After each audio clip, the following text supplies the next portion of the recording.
Buying a modern fighter jet locks a nation into a 40-year political and economic marriage with the supplier. Every spare part, software update, and maintenance protocol binds the buyer's foreign policy to the sellers.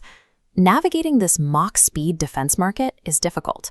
Make the wrong choice, and a nation can find its entire air force grounded over a diplomatic dispute.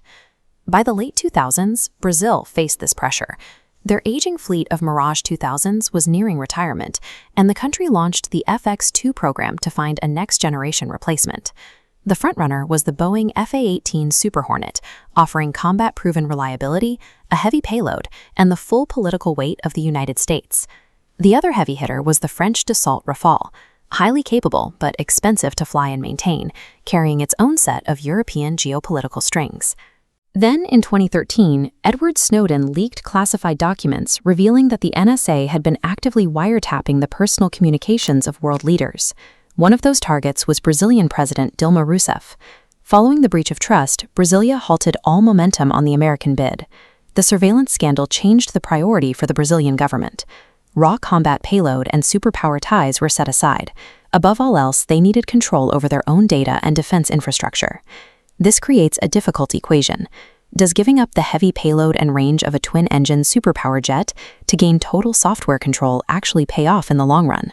To answer that, Brazil turned to a non-aligned alternative, Sweden's Saab Gripen E and F variants. This decision tree shows three distinct paths. The US model offers extreme capability but low autonomy. The French model gives medium autonomy at a high cost. And the Swedish model balances medium capability with high strategic autonomy. By selecting the Swedish Gripen, Brazil used a $5.4 billion defense contract to buy the knowledge required to build their own aerospace industry from the ground up. The Gripen was designed as a lightweight, single-engine platform built for high operational availability and ease of maintenance. In military aviation, the sticker price of a jet is only a fraction of the budget. The true indicator of whether a country can actually sustain a fleet is the cost per flight hour. This chart compares cost per flight hour. Gripen ranges from $4,700 to $22,000. The Super Hornet starts higher, reaching $25,000. Adding stealth fighters like the F-35 widens the gap, pushing up to $46,000 for every hour in the air. The F-35 requires 30 to 35 hours of ground maintenance per flight hour. The Gripen requires between 3 and 5. But physics dictates a hard trade-off. A lower cost per flight hour means a smaller airframe. The Gripen cannot carry the heavy weapons payload, nor match the unrefueled range of its heavier twin-engine rivals. For a mid-tier nation, this trade-off makes sense. Keeping costs manageable ensures that the defense budget doesn't dry up. That translates to higher sortie generation rates and pilots who actually get the flight hours they need to stay combat ready. The financial math is only one part of the equation. The United States tightly controls its advanced weapons through ITAR. Foreign buyers do not get deep access to the source code of American jets. Saab offered Brazil a 100% technology transfer agreement and an open software architecture with no hidden restrictions. Having full access to the source code means Brazilian engineers can independently update the jet software, integrate their own domestically produced missiles, and modify the aircraft systems without having to ask a foreign power for permission. But autonomy is expensive. Taking on the source code requires building an entire domestic industrial ecosystem and sending hundreds of local engineers to Sweden to learn the process from scratch. Brazil relied on its domestic aviation giant, Embraer, to absorb this technology. They built the local assembly line in São Paulo to construct 15 fighters. Software sovereignty is a long-term commitment. It subjects a nation to program delays and heavy upfront spending as local industry adapts to the new tech. As part of that effort, Brazilian engineers took the lead on co-developing the Gripen F, a two-seat variant built for modern, multi-domain operations.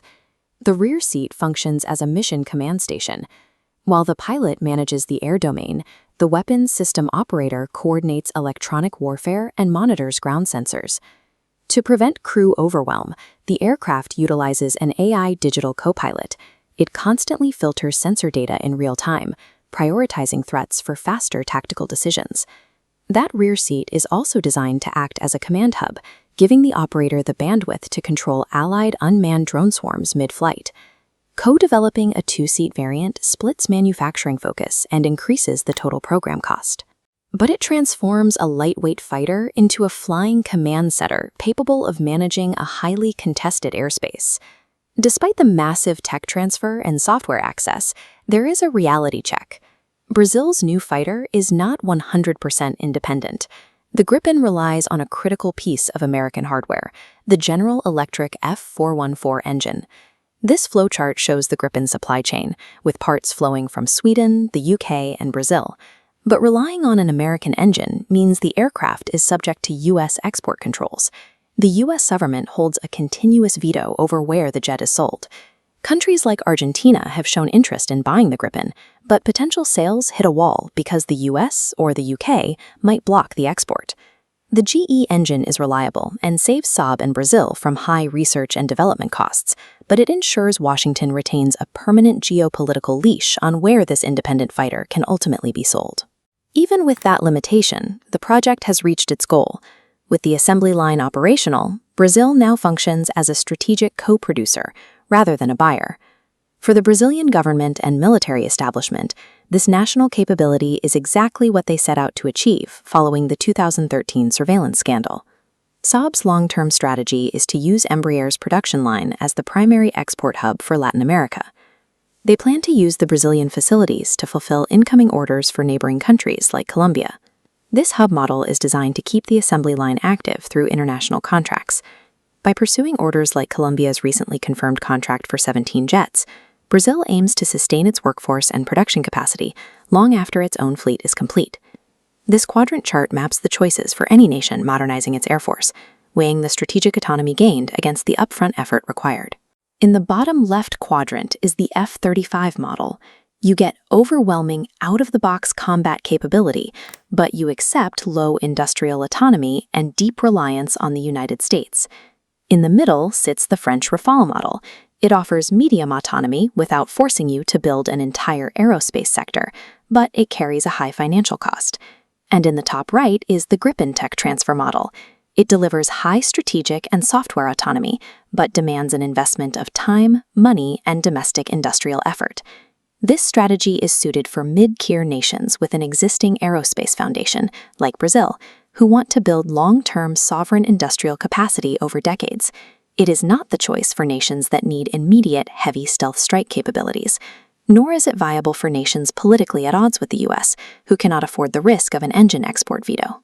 When Brazil ultimately signed the historic Gripen contract, they clearly understood the sacrifices required to escape superpower dependency.